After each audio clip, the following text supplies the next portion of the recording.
සුබ උදෑසන සෙනෙහවන්ත සහෝදරය සහෝදරිය තවත් ඉරුදිනක උදෑසන අපි ස්වාමින් වහන්සේට নমස්කාර කරන පිණිස මෙලෙස එකරාසි වී සිටිනවා. අපිට උන්වහන්සේ දෙන්නා මේ මහඟු අවස්ථාව ගැන අපි දෙවියන් වහන්සේට ස්තුති කරමින් අපි මේ මෙහෙය බාර කර ස්වාමින් වහන්සේට අපි යාඥා කරමු.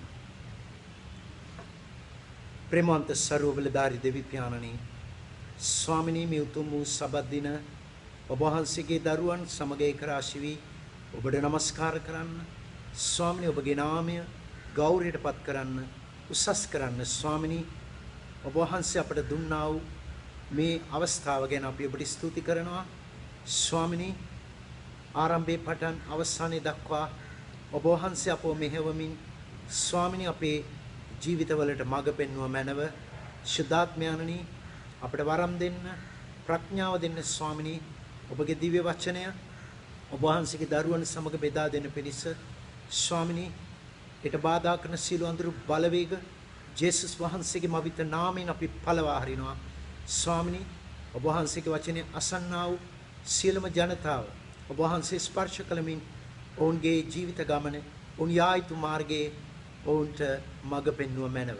ඔවුන්ගේ ආත්මික ජීවිත පෝෂණය කළ මැනව. ඔබගේ හස්තයට අප මේ සියල්ල බාර කරනවා. ජේසුස් වහන්සේගේ අති ශුද්ධ නාමයෙන්. ආමේන්. මගේ සෙනෙහවන්ත සහෝදරයා සහෝදරිය, දෙවියන් වහන්සේගේ වචනය තුලින් අපට මේ වසරේ අපට දුන්නා වූ මඟ පෙන්වීම තමයි ධර්මිෂ්ඨ මිනිසෙක්ගේ පීඩා විඳීම ගැන. ඒ වගේම ඒ ධර්මිෂ්ඨ මිනිසයා ඒ පීඩා විඳින මිනිසයාට තමයි ස්වර්ග රාජ්‍යය අයිති වෙන්නේ. ඒ එසේ වන්නේ ඇයි කියන එක ගැන අපි තවදුරටත් ස්වාමීන් වහන්සේගේ වචනය තුලින් අපි මඟ පෙන්වීම ලැබමු. අපි සෑම කෙනෙක්ම පෙරලා ගනිමු ගීතාවලිය පළවෙනි පරිච්ඡේදය පළවෙනි පදයේ සිට 6 වෙනි පදය දක්වා.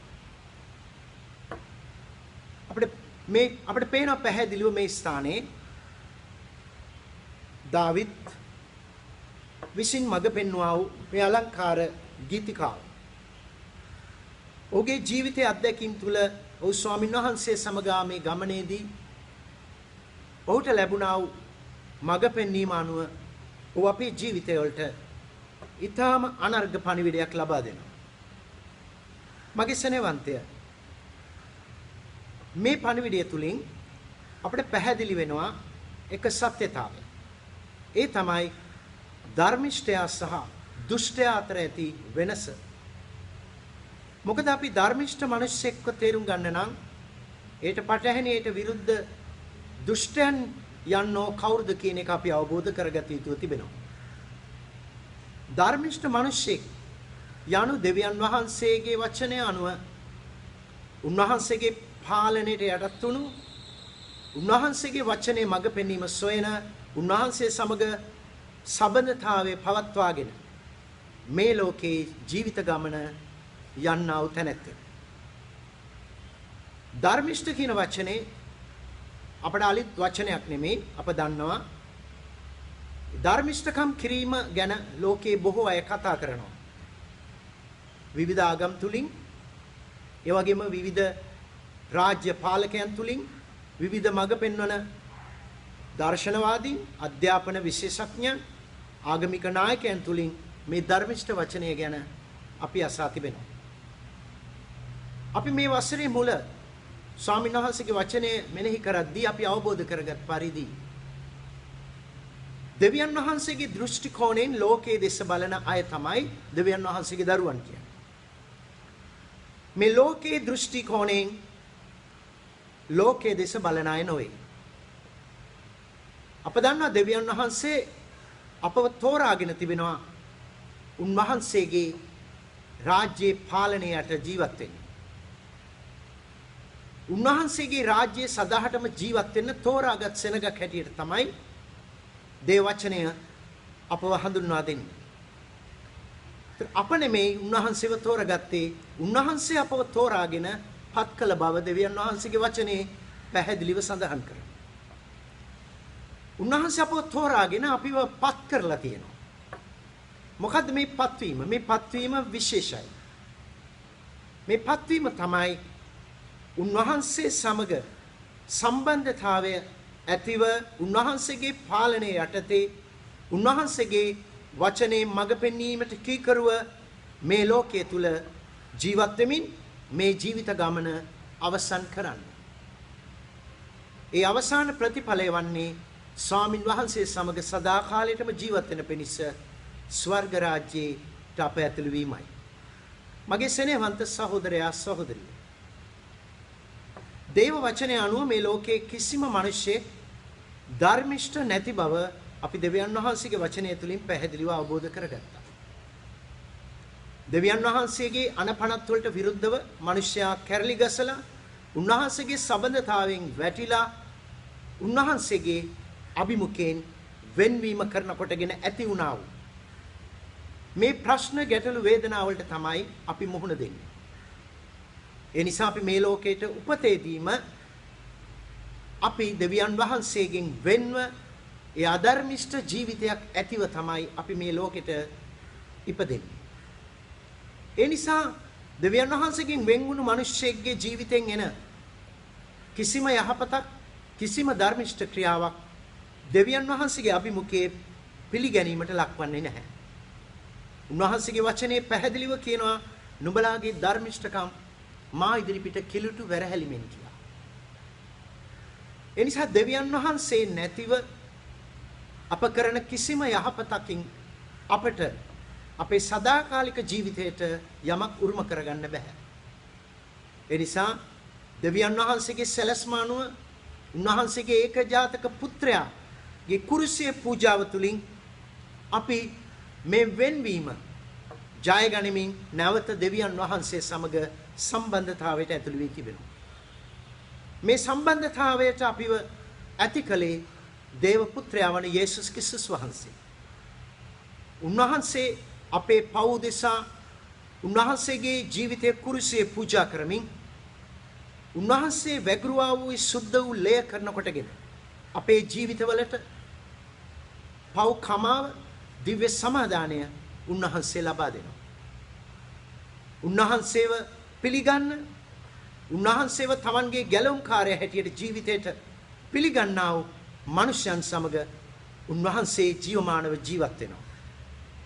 ඒ ජේසුස් ක්‍රිස්තුස් වහන්සේගේ ජීවනය ආත්මයලත් දරුවන් හැටියට අපි ස්වාමින් වහන්සේගේ රාජ්‍ය පාලනයේ යටතේ අපි ඉදිරියට ගමන් කරනවා.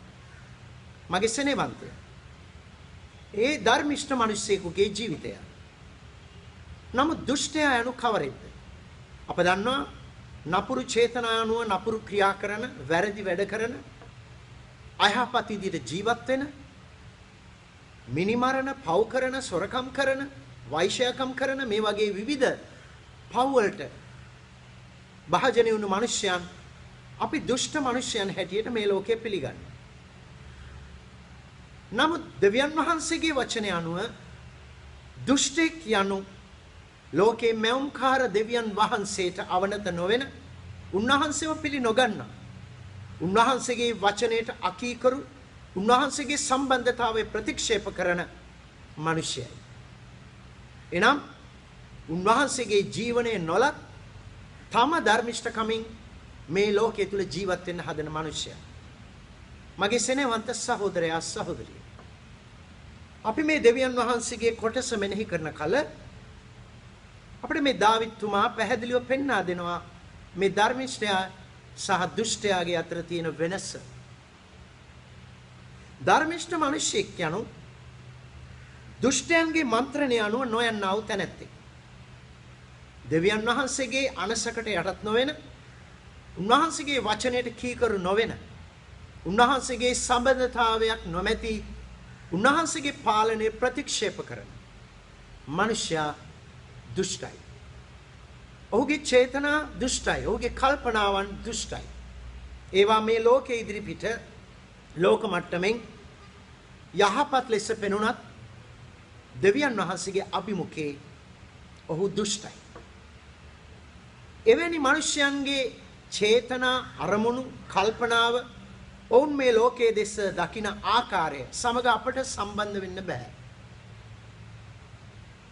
ධර්මිෂ්ඨ මනුෂ්‍යයා දෙවියන් වහන්සේගේ වචනයට කීකරු, ඒ වචනය තුල ජීවත් වෙන, ඒ අනුව ජීවිත ගමන ගෙන යන කෙනෙක්.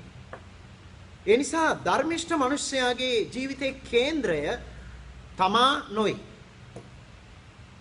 අනිත් ලෝකයේ මනුෂ්‍යයත් නොවේ. ඒ කේන්ද්‍රය දෙවියන් වහන්සේ.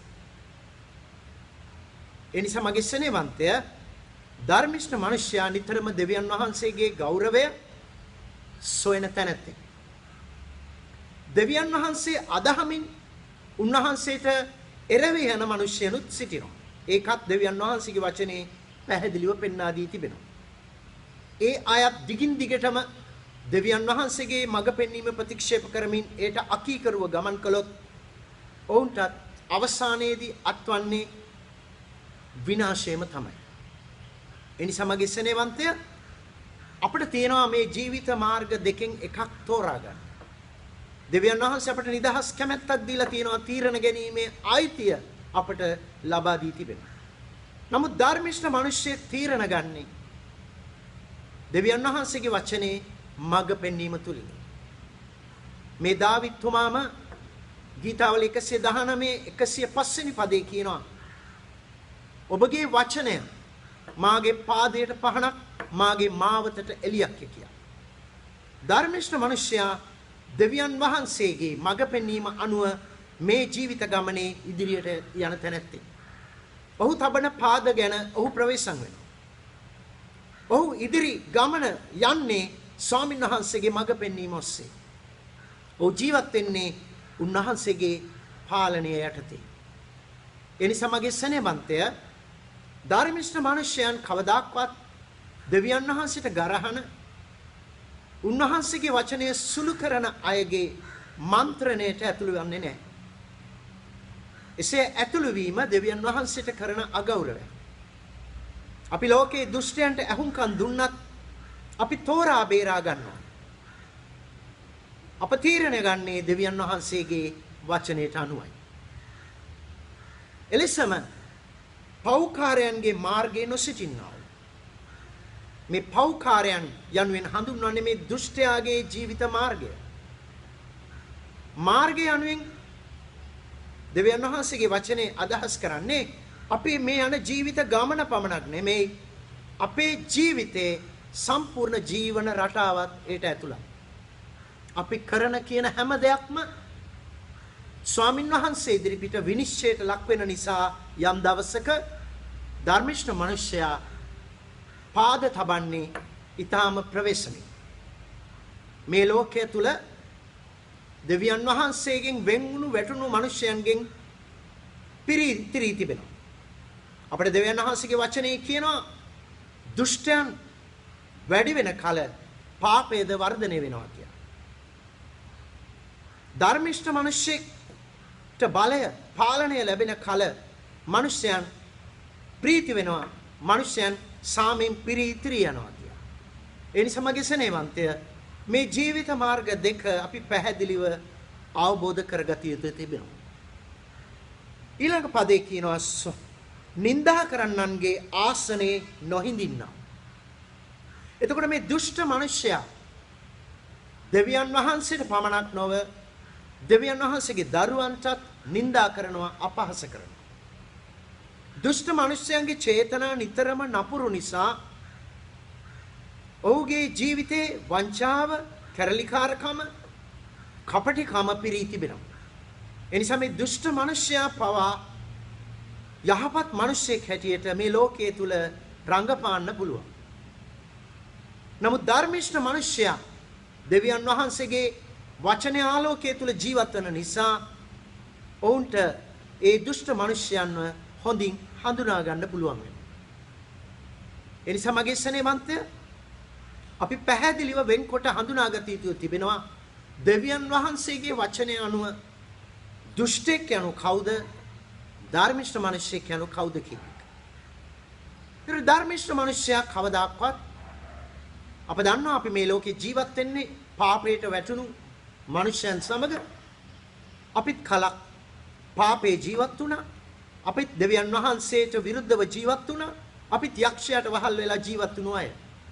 නමුත් ස්වාමින් වහන්සේ අපට කොයිතරම් ප්‍රේම කරනවාද කිව්වොත් අප විනාශ වෙන එක උන්වහන්සේගේ කැමැත්ත නොවන නිසා උන්වහන්සේගේ එක ජාතක පුත්‍රයා තුලින් අපිව මේ පාපයෙන් සාපයෙන් යක්ෂයාගේ වහල්කමින් මුදාගෙන තිබෙනවා. ඒ නිසා මේ මුදාගත් සෙනග ඒක රාශි වෙන තැන අපි උන්වහන්සේගේ සභාව යනුවෙන් නම් කරනවා.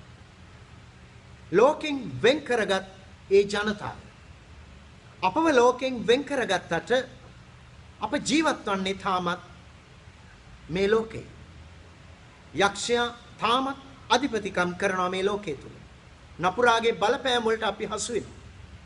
අපි උන්වහන්සේගේ ගැලවීම අද්දුටු මිනිසයන්, උන්වහන්සේගේ ජීවනලත් මිනිසයන් හැටියට ඒ උන්වහන්සේ දුන්නා වූ නව ජීවන මාර්ගය තුල උන්වහන්සේගේ පාලනය යටතේ අපි අවසානයේ දක්වා ගමන් කරනවා. මේ ගමන් කිරීම තුල අපට හමු වෙන දෙවියන් වහන්සේ පිළි නොගන්න උන්වහන්සේට විරුද්ධ ජනතාව. ඒ අය දෙවියන් වහන්සේට නිඳා කරමින් ඔවුන්ගේම මාර්ගයේ ගමන් කරමින් දුෂ්ට චේතනාවල් ඇතුව මේ ලෝකේ ජීවත් වෙනවා. ඒ නිසා ඔවුන්ගෙන් දෙවියන් වහන්සේගේ දරුවන් පීඩාවට ලක් වෙනවා. මේ පීඩාවට ලක්වීමේදී දෙවියන් වහන්සේගේ වචනේ ප්‍රතිපත්ති උල්ලංඝනය නොකර ඒ පීඩාවලට සාර්ථකව මුහුණ දෙමින් ස්වාමින් වහන්සේ තුල නොවැටි නොසෙල්වි ජයග්‍රහණය කරා ගමන් කරන දරුවන් තමයි ධර්මිෂ්ඨ මනුෂ්‍යයන් කියන්නේ.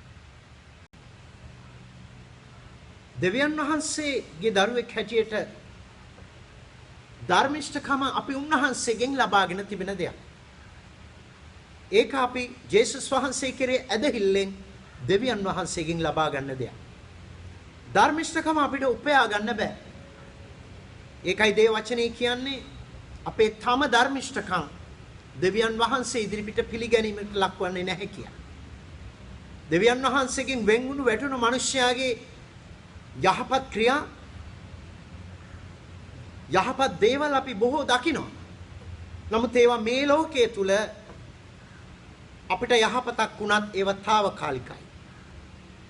ඒවා සදාකාලික ගමනකට කවදාකවත් අපිට උපකාරයක් වන්නේ නැහැ.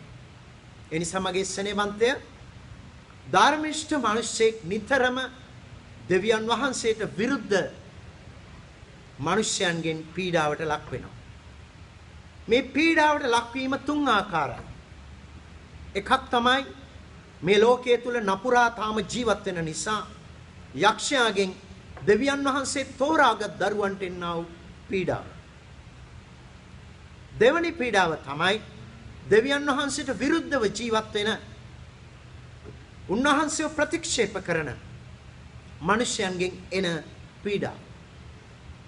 තුන්වෙනි පීඩාව තමයි අපි යේසුස් ක්‍රිස්තුස් වහන්සේව ජීවිතයට පිළිගත්තා. උන්වහන්සේ අපට නව ජීවන මාර්ගයක් දුන්නා. ඒ ජීවන මාර්ගය තුල අපි සම්පූර්ණ වෙමින් යන අය. ඒ නිසා අපි තාමත් සර්ව සම්පූර්ණ මිනිසයන් වී නැහැ. නමුත් ඒ සර්ව සම්පන්න මිනිසයා වීමට අවශ්‍ය බලය, දේවාත්මය, දේව ජීවනය අප ලබාගෙන තිබෙනවා. ඒ ජීවනය වර්ධනය කරගනිමින් ගමන් කරන අය නිසා ඒ නිසා අපේ මේ වැටුණු මානසික ශරීරය තුල තාමත් අපේ පරණ ජීවිතයේ හුරු පුරුදු තිබෙන නිසා වහල්කම් තිබෙන නිසා අපේ මේ මානසික ශරීරයෙන් එනා වූ පීඩාව අපට අපව පාලනය කරගන්න බැරි ආකාරයට අපව වරදට පොළඹවන ඒ බලවේග අපේ ජීවිතය තුල ක්‍රියාත්මක වෙනවා. මගේ ස්නේහවන්තය මේ සියල්ල අති සාර්ථකව ජය ගන්න පුළුවන් දෙවියන් වහන්සේගේ මඟ පෙන්වීමට අවනත යටහත් කීකරු උන්වහන්සේගේ වචනය තුල ගමන් කරන මිනිසයා. මගේ ස්නේහවන්තය ජේසුස් ක්‍රිස්තුස් වහන්සේ මතෙව් පොතේ 24 වෙනි පරිච්ඡේදයේ 12 වෙනි පදයේ කියනවා ඒ ස්ථානයේ අවසාන කාලේ ලෝකයේ අවසාන කාලේ එන විට එන්නා වූ ලකුණු අපට පැහැදිලිව පෙන්වා දී තිබෙනවා. ඔබට පුළුවන් මේ පරිච්ඡේදය කියවන්න. එහි 12 වෙනි පදයේ මෙසේ කියනවා. අධර්මිෂ්ඨකම බෝ වෙන බැවින් බොහෝ දෙනාගේ ප්‍රේමය හීනවන්නේ කියලා. අධර්මිෂ්ඨකම බෝ වෙන බැවින් අප දන්නවා බෝ වෙන වසංගතයන් වලට අපි මුහුණ දීලා තියෙනවා. නමුත් ඔබ දන්නවද මේ අධර්මිෂ්ඨකම පවා බෝ වෙන්න පුළුවන්, අපේ ජීවිතයට ඇතුළු වන්න පුළුවන්. අපේ ජීවිතේ කේන්ද්‍රය දෙවියන් වහන්සේ නොවන විට, අපේ ජීවිතේ දෙවියන් වහන්සේගේ වචනයට පළමු ස්ථානය නොලැබෙන විට, අපේ මේ දුර්වල මාංශය තුලින්, ඒ වගේම දෙවියන් වහන්සේට විරුද්ධ මනුෂ්‍යයන් තුලින් මේ ලෝකේ ජීවත් වෙන නපුරා එනම් යක්ෂයාගේ බලවේග තුලින් අපි පෙළඹෙන්න පුළුවන් ඒ නපුරට. ඒ නිසා මගේ ස්නේහවන්තය, අධර්මිෂ්ඨකමේ විස බීජත් මේ සමාජයේ පුරා පිරී ඉතිරී තිබෙනවා. අපි දන්නා අපි මේ ලෝකේ ජීවත් වෙන විට අපිට ලෝකයේ දේවල් ඉගෙන ගන්න තියෙනවා. අපිට ලෝකයේ මිනිස්යන් එක්ක හැසිරෙන්න තියෙනවා. ඒකට වැඩ කටයුතු කරන්න තියෙනවා. නමුත් අපි ප්‍රවේශම් කරගන්න. දෙවනාසික වචනේ කියන සියල්ලට වඩා නුඹේ සිත ආරක්ෂා කරගන්න. මොකද ඒන් ජීවනය නික්මෙනවා. ඒ නිසා දෙවියන් වහන්සේ දුන්නේ මේ ජීවනය, මේ අලංකාර ජීවිතය, මේ පවිත්‍ර ජීවිතය වර්ධනය කරගන්නා පිණිස අපිට මේ ලෝකේ ගමන් කරන්න සිද්ධ වෙනවා. ඒ සඳහා අපි උන්වහන්සේ දෙස බලන්න ඕන. උන්වහන්සේගේ වචනේ මඟ පෙන්වීම අනුව අපි ජීවත් වෙන්න ඕන. දෙවියන් වහන්සේගේ වචනේ කියනවා කොලොස්සේ පොතේ අපි කතත් බොතත් මොනා කළා අපි උන්වහන්සේගේ ගෞරවය උදෙසා කළ යුතුයි කියලා. ඒ වගේම පළවෙනි කොරින්ති පොතේ කියනවා අපි වචනෙන් හෝ ක්‍රියාවෙන් කුමක් කළත් අපි දෙවියන් වහන්සේගේ ගෞරවය පළමු කොට සෙවිය යුතුයි කියලා. ඒ නිසා මගේ ස්නේහවන්තය, අපිට මෙතනින් පැහැදිලිව පේනවා මේ පරිච්ඡේදයෙන් ධර්මිෂ්ඨ මිනිස්සෙක් කවදාක්වත් දෙවියන් වහන්සේගේ සැලැස්මෙන් පිට ජීවත් වෙන අයගේ මන්ත්‍රණය, ඔවුන්ගේ කල්පනාව, ඔවුන්ගේ අදහස් වලට මූලික ස්ථානය දෙන්නේ නැහැ. අපි තෝරා බේරා පෙරා ගන්නවා දෙවියන් වහන්සේගේ වචනය තුලින්. අපිට ප්‍රවේශම් කරගන්න තියෙනවා අපිට. අපි දන්නවා මේ වසංගතයෙන් ප්‍රවේශම් වෙන්න අපි කොයිතරම් ආරක්ෂා වෙනවද? අපි මුහුණු ආවරණ පළඳිනවා, අපි දෑත් සෝදනවා. ඒ නිසා අපි ගොඩාක් පරීක්ෂාවෙන් වටපිට බලනවා, ඊටාම කල්පනාවෙන් ජීවත් වෙනවා. දෙවියන් වහන්සේ තෝරාගත් දරුවන් අන්න ඒ ආකාරයෙන් ජීවත් වෙන්න ඕන. දෙවියන් වහන්සේ උන්ට දුන්න අනර්ග ජීවිතය ආරක්ෂා කරගන්න පිණිස.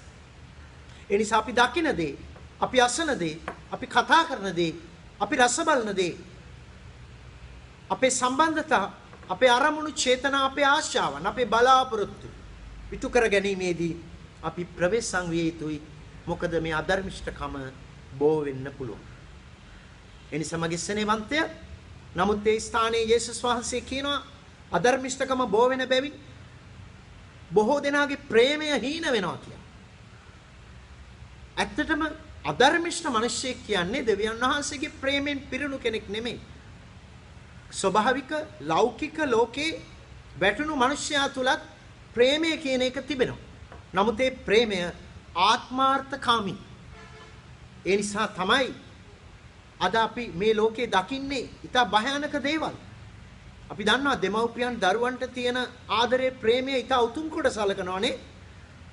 ඒ ගැන ගීත ලියනවා, පොතපත ලියනවා, හැම ආගම ධර්මික කතා කරනවා. ඒ දෙමව්පියන් දරුවන් අතර තියෙන ප්‍රේමය ගැන. නමුත් අපි දකිනවා අද දවසේ මොනවාද සිද්ධ වෙන්නේ? යේසුස් වහන්සේ කියපු මේ වචනේ කොයිතරම් සත්‍යද කියන එක අපිට පැහැදිලි.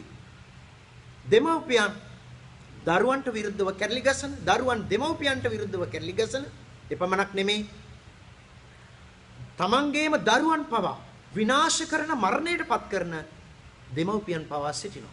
ඒ වගේම දෙමව්පියන්ම විනාශ කරලා මරණයට පත් කරන දරුවන් පවා සිටිනවා. අද අපි ජනමාධ්‍ය වලින් අපි මේ දේවල් ඕන තරම් අසනවා විතරක් නෙමෙයි, අපේ ඇස් ඉදිරි පිට ඒ දේවල් පෙනෙනවා. මේ නිසා මගේ ස්නේහවන්තය මේ අධර්මිෂ්ඨකම හරි භයානකයි. ඒක නිසා අපි දෙවියන් වහන්සේ තුල දෙවියන් වහන්සේට අවංකවම යටහත්ව ජීවත් වෙන විට අපිට අමාරුකම් වැඩි. දෙවියන් වහන්සේගේ වචනේ පැහැදිලිව කියනවා ධර්මිෂ්ඨයාගේ පීඩා බොහෝය. නමුත් ස්වාමීන් වහන්සේ ඔහුව ගලවනවා කියන්නේ. කොහොමද ඒ සිද්ධ වන්නේ? ජේසුස් වහන්සේ කියනවා නමුත් අන්තිමේ දක්වා ස්ථීරව සිටින්නාම ගැලවෙන්නේ. ඒ නිසා මගේ ස්නේහවන්තය ධර්මිෂ්ඨ මිනිසයා දන්නවා තමන්ගේ අන්තිමය ගැන. ඒ නිසා මේ ධර්මිෂ්ඨ මිනිසයයි දුෂ්ට මිනිසයයි වෙන වෙන තැන. ඒ නිසා අපේ ජීවිත සෝදිසි වෙන තැන. ඒ නිසා මේ ජීවිත ගමනේදී අපි ස්වාමින් වහන්සේට ගණන් දිය යුතු තිබෙනවා අපේ ජීවිතය ගැන. අපායිති සම්පූර්ණයෙන්ම ස්වාමින් වහන්සේටයි. ධර්මිෂ්ඨ මිනිස්සෙගේ ජීවිතයේ තියෙන වැදගත්ම සතුට ප්‍රීතිය තමයි ස්වාමින් වහන්සේගේ ව්‍යවස්ථාවේ ප්‍රීතිවන්නා. උන්වහන්සේගේ ව්‍යවස්ථාව රෑදාවල් මෙනෙහි කරන්නා වූ මිනිසෙ. ඔහු ආශිර්වාද ලද්දේ. ආශිර්වාද ලත් මිනිසෙක් කියන්නේ දෙවියන් වහන්සේගේ වචනයට පිපාසයක් තියෙන තැනැත්ත. ආශාවක් තියෙන තැනැත්ත. ඒ නිසායි ඔහු ප්‍රීතිමත් වෙන්නේ. ඒකයි සුදෝ මතේ පොතේ 5 වෙනි පරිච්ඡේදයේ ඒ කන්ද උඩ දේශනාවේදී ජේසුස් වහන්සේ කියනවා ධර්මිෂ්ඨකමට පිපාසයක් තියන අය ඒ අය ආශිර්වාද ලද්දෝ. ඔවුන් තෘප්තිමත් වෙනවා කියලා. මේක විශේෂ දෙයක්. ස්වාමින්ගේ ව්‍යවස්ථාවේ ප්‍රීති වෙනවා. ඒ කියන්නේ අපි ප්‍රීතිය සොයන මාර්ග ගැන වුණත් ධර්මිෂ්ඨ මිනිස්සයා ප්‍රවේශම් වෙනවා. අපි ප්‍රීති වෙන දේවල් පවා විනිශ්චයට ලක් වෙනවා. අපේ සතුට ප්‍රීතිය උදෙසා අපි කරන දේවල් දෙවියන් වහන්සේගේ ව්‍යවස්ථාවට වචනයට විරුද්ධ නම් අපි විනිශ්චයට ලක් වෙනවා. එතන ප්‍රීතියක් ලබන්න බෑ. එතන දොස් තැබීමක් සමග తాවකාලික සතුටක් තමයි අපි අත්දකින්නේ දේව වචනයට විරුද්ධව ප්‍රීතිය සෙවීමෙන්. ඒ නිසා මගේ ස්නේහවන්තය දෙවියන් වහන්සේගේ වචනය තුල ප්‍රීති වෙන මිනිසයා දෙවියන් වහන්සේගේ වචනයට පිපාසයක් තියෙන ආදරය කරන කෙනෙක්. ඒකයි උට ප්‍රීතිය උරුම වෙන්නේ. එපමණක් නෙමෙයි ධර්මිෂ්ඨ මිනිසයා දෙවියන් වහන්සේගේ වචනය රෑ දාවල් මෙනෙහි කරන මිනිසයා. නිරන්තර ඔහුගේ කල්පනාවේ ඔහුගේ මනසේ දෙවියන් වහන්සේගේ වචනේ ආලෝකයේ තිබෙනවා. ඔහු හැම දෙයක්ම තෝරා බේරා ගන්නේ දෙවියන් වහන්සේගේ වචනයට අනුවයි. ඉතින් මෙවැනි දුෂ්ට පාපිෂ්ඨ ලෝකයක් තුල එවැනි ජීවිතයක් ගත කිරීම කොයිතරම් අමාරුද? ඒ නිසා දෙවියන් වහන්සේට පළමු ස්ථානය දෙමින් මේ යන ගමන අපේ ජීවිතයේ දේව සැබෑ දේව භක්තිය සම්පූර්ණ කරගන්න යන මේ ගමනේදී අපි හැමෝම පීඩා විඳින බව දේව වචනේ පෙන්වා දී තිබෙනවා. මගේ ස්නේහවන්තය සමාහලට ඔබත් මාත් සිතන්න පුළුවන් ඇයි ඉතින් මේ පීඩා එකපාරම දෙවියන් වහන්සේ සම්පූර්ණයෙන්ම නැති කරලා දැම්ම නම් ඉවරයිනේ කියන එක. මගේ ස්නේහවන්තයේ කිතුණුවාගේ බලාපොරොත්තුව කිතුණුවාගේ අවසාන ජයග්‍රහණය සම්පූර්ණයෙන්ම මේ ලෝකේ මිනිස්යන්ගේ තියෙන අවසාන බලාපොරොත්තුවට වඩා වෙනස්. දෙවියන් වහන්සේගේ වචනේ කියනවා මේ අහසත් මේ පොළවත් පහ වෙනවා. මේ සියල්ල නැති වෙනවා. දෙවියන් වහන්සේගේ වචනේ පරමාර්ථය අභිමතාර්ථය පමණයි ඉෂ්ට වෙන්නේ.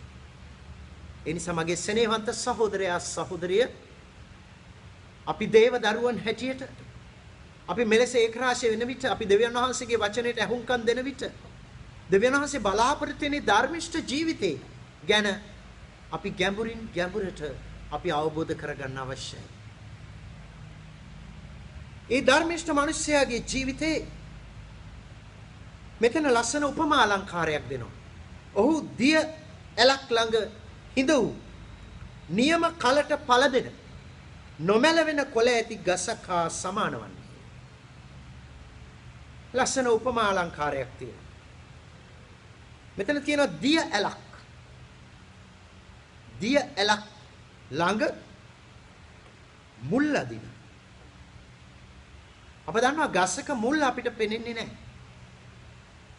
ඒක තියෙන පොළව යට. ගසක මුල් නිරන්තරයෙන් යොමු වෙනවා දිය තියෙන තැන් වලට, ජලය තියෙන තැන් වලට. ඒක අපිට පිටින් පේන්නේ නැහැ. ඒක යටින් සිද්ධ වෙන දෙයක්. මගේ සෙනෙවන්තය දෙවියන් වහන්සේගේ දිව්‍ය ජීවනයලත් මනුෂ්‍යයාගේ මූලික උවමනාව තමයි, ඔහුගේ ජීවිතේ මූලික කේන්ද්‍රය තමයි දෙවියන් වහන්සේගේ ජීවනය වර්ධනය කර ගැනීම. ඒ ජීවණයෙන් ඒ ජීවන ජලය ජීවිතයට උරා ගැනීම. ජේසුස් ක්‍රිස්තුස් වහන්සේ කිව්වා මා මේ ලෝකෙට ආවේ ජීවනය දෙන්නට, ඒ අධික ලෙස දෙන්නත් කියලා. ඒ ජීවනය අප තුලින් උතුරා පිටාරා ගලන්න අවශ්‍යයි කියලා තිබෙනවා. ඒ නිසා ගසක මුල තමයි ප්‍රධාන කේන්ද්‍රය. ඒ මුලෙන් තමයි ඒ ගසට අවශ්‍ය ජීවය, ඒ පොහොර ඒ ගසට උරා ගන්න.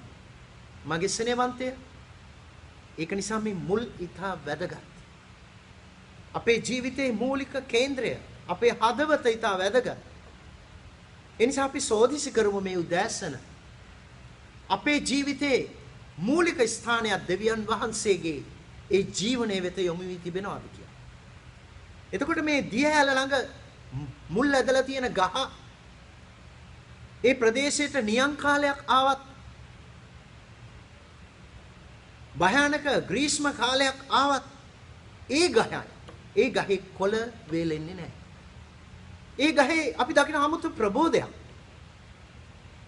අපි දකින ඒ ගහේ 아무තු ශක්තිය. අපි දකිනවා ඒ ගස නියම පිළිවෙලට, නියම කාලයට ඵල දෙන ගසක්. මගේ සෙනෙවන්තය, මේක ඉතා වැදගත්. ඒ නිසා ඔබේ ජීවිතයේ හදවත කොහෙද තියෙන්නේ කියන එක පිටතින් මිනිසයාට පේන්නේ නැහැ. නමුත් ජේසුස් වහන්සේ කිව්වා ගහත් ඒකේ ඵලවලිනුත් නුඹට වුණ හඳුනා ගන්න පුළුවන් කියලා. ඇත්තෙන්ම දෙවියන් වහන්සේගේ දරුවෙක් හැටියට අපේ ජීවිතයේ මූලික ස්ථානයේ, අපේ ජීවිතයේ මුල දෙවියන් වහන්සේට නතු වෙලා තිබෙනවා නම්, උන්වහන්සේගේ ජීවනයේ, උන්වහන්සේගේ මඟ පෙන්වීම, උන්වහන්සේගේ බලය උරා ගන්න තැනකට යොමු වෙලා තියෙනවා නම්, ඒ ජලයට, ඒ ජීවන ජලයට අපේ ජීවිතේ සම්බන්ධ වෙලා තියෙනවා නම්, එහෙනම් අපේ ජීවිතේ එළියට පේන ඒ ඵල වලින් හඳුනා ගන්න පුළුවන්. ඒ නිසා මගේ සෙනෙවන්තය, නමුත් ඊළඟ කොටසේ කියනවා නොමැවෙන කොළ ඇති ගසකට සමානයි. නියම කලට ඵල දෙනවා කියලා. ක්ෂණික ඵල ලබන්න බෑ අපිට. සුදුසු කාලයට, සුදුසු වෙලාවට දෙවියන් වහන්සේ අපට අවශ්‍ය දේ අපට සපයනවා. ඒ නිසා ජේසුස් ක්‍රිස්තුස් වහන්සේගේ ජීවිතය දෙස බලන කලට උන්වහන්සේගේ මුඛයෙන් නිතරම පිට වෙන වචනයක් තමයි මගේ වෙලාව තාම පැමිණෙන්නේ නැහැ. ස්වාමීන් වහන්සේ නිසි කාලයට ඒ දේ කරයි.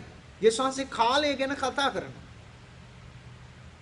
අපි ගිය ඉරුදින ඒ කාලය පිළිබඳ පැහැදිලි මඟ පෙනීමක් ලබා ගත්තා. මගේ සෙනෙවන්තය, ඒ නිසා දෙවියන් වහන්සේ සුදුසු කාලයේදී අපව උසස් කරනවා. ඒ නිසා අපේ ශක්තියෙන්, අපේ විහිං, අපේ උපක්‍රම වලින් අපි විහිං උසස් වෙන්න හදන එක, ඒක මේ ලෝකයේ ක්‍රමයක්. වැරදි අයුරින්, වැරදි ක්‍රම වලින් අපි අපව උසස් කරගන්න උත්සාහ කරනවා. නමුත් ධර්මිෂ්ඨ මිනිසෙක්ගේ ජීවිතය තුළ තිබෙන දේ තමයි උන්වහන්සේ දෙස බලා සිටීම. උන්වහන්සේ සුදුසු කාලයේදී මාව උසස් කරයි.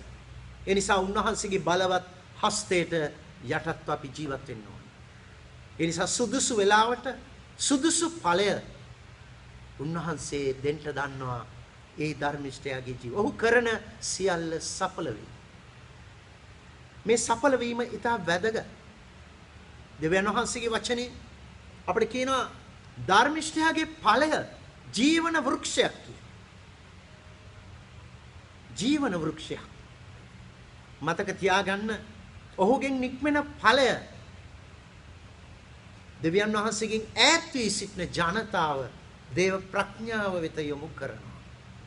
ඒ රසයට යොමු කරනවා.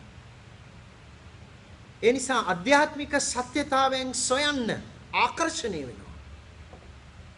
දෙවියන් වහන්සේගේ ඵලවල රස බලන්න ඔහු තුල පෙළඹීමක් ඇති වෙනවා. ඒ නිසා ධර්මිෂ්ඨයාගේ ඵලය මතක තියාගන්න නැති වී යන මේ ලෝකේ తాවකාලික ඵලයක් නෙමෙයි, ඒක ජීවන වෘක්ෂයක්. ඒක ජීවිතයට ලැබෙන අනර්ගම ප්‍රයෝජනය. ඒ නිසා ධර්මිෂ්ඨ මිනිස්සෙක්ගේ කන්නලව කරනකොටගෙන ලෝකේ මහත් දේවල් සිද්ධ වෙනවා කියන්නේ ඒකයි. එක ධර්මිෂ්ඨ මිනිස්සෙක් ලෝකෙට ලොකු බලපෑමක් ඇති කරනවා. ඒ වගේම දෙවියන් වහන්සේගේ වචනේ කියනවා ධර්මිෂ්ඨ මිනිසයා 7 වරක් වැටුණත් ඔහු නැගිටිනවා කියලා. ඒ ඇයි? ඒ මිනිසයාගේ ජීවිතේ මුල් නිතරම සම්බන්ධ වී තිබෙන්නේ දෙවියන් වහන්සේ සමගයි. ඒ දේව ජීවනය, ඒ ශක්තිය ඔහුට තියෙනවා. ඔහුට නැගිටින්න. ඔහු ස්වාමීන් වහන්සේ සමගයි නැගිටින්නේ. නමුත් දුෂ්ටයන් එසේ නෙමෙයි. ඔවුන් වැටුනොත් වැටිලා විනාශ වෙලා යනවා. ඒ නිසා මොනතරම් ආශිර්වාදයක්ද දෙවියන් වහන්සේ බලාපොරොත්තු වෙන ඒ ධර්මිෂ්ඨ මිනිසෙකු වීම. ඒක තමයි කිතුණුවෙක්ගේ මූලික බලාපොරොත්තුව. ඒ ධර්මිෂ්ඨ මිනිසයා අවසානයේ දක්වා පීඩා විඳි.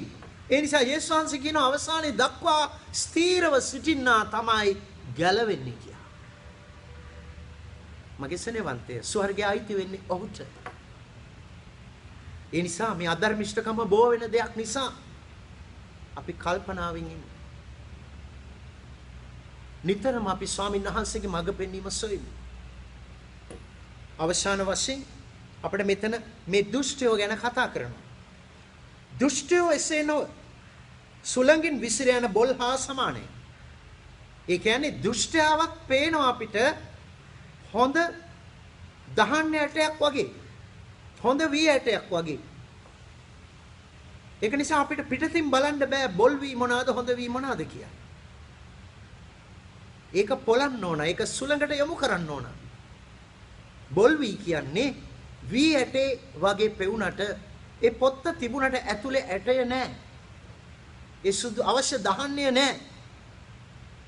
ඒ නිසා අපි මේ රැවටිලිකාර ලෝකයේ තුල ප්‍රවේශම් වෙන්න ඕන. මොකද දුෂ්ටයා පවා ආලෝකයේ දූතෙක් මෙන් හැසිරෙන්න පුළුවන්. අපේ ස්වාමීන් වහන්සේගේ මඟ පෙන්වීම නොමැතුව ගියොත් අපි අසු වෙන්න පුළුවන්. අපි නොදැනුවත්වම උන්ගේ රැවටිලි වලට අසු වෙන්න පුළුවන්. ඒ නිසා මගේ සෙනෙවන්තය දුෂ්ටයන් බොල් වී වගේ. උන්ගේ ඇතුළාන්තේ මිනිස්සෙක්ව පෝෂණය කරන්න පුළුවන් කිසිම දෙයක් නැහැ. නිකන් හිස් වී පොත්තක් විතරයි තියෙන්නේ.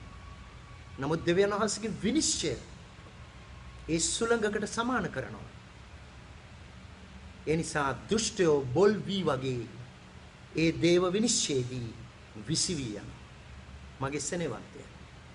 ඒ නිසා අපේ ඇතුළාන්ත දෙවියන් වහන්සේ බලාපොරොත්තු වෙන ඒ ආත්මික මිනිසයා පෝෂණය වෙන්න අවශ්‍යයි.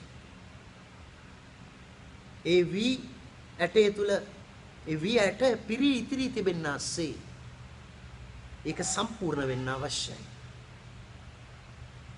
ඒ වගේම ධර්මිෂ්ඨ මිනිසයා ජීවන වෘක්ෂයක් කියලා කියනවා.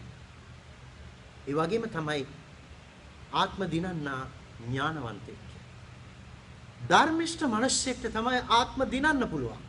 මොකද ධර්මිෂ්ඨ මිනිසයා ජීවන වෘක්ෂයක්. ඒ මිනිසයාගේ ජීවිතය පෝෂණය කරන්න අවශ්‍ය දේ ඔහුගෙන් ගලා යනවා. ඒ නිසා අපිට තියෙන්න ඕන ජේසුස් ක්‍රිස්තුස් වහන්සේ වෙතට ආකර්ෂණය වෙන ජීවිතයක්. ඒ ජීවිතේ අපි තුල ඇති කරන්න තමයි යේසුස් වහන්සේ අපි තුලට ආවේ. ඒ නිසා බලහත්කාරයෙන් අපිට මේ සත්‍යතාවය මිනිස්යන්ට ලබා දෙන්න බෑ. ඒ නිසා බයිබලයේ යේසුස් වහන්සේ පිළිගත් අය හඳුන්වන්නේ ලෝකේ ආලෝකයක් හැටියට. අන්ධකාරයේ ජීවන වෙන මිනිස්යාට ආලෝකයක් හැටියට. ඒක නිසා මගේ සෙනෙවන්තය අපිට අවසාන විනිශ්චයක් තිබෙනවා.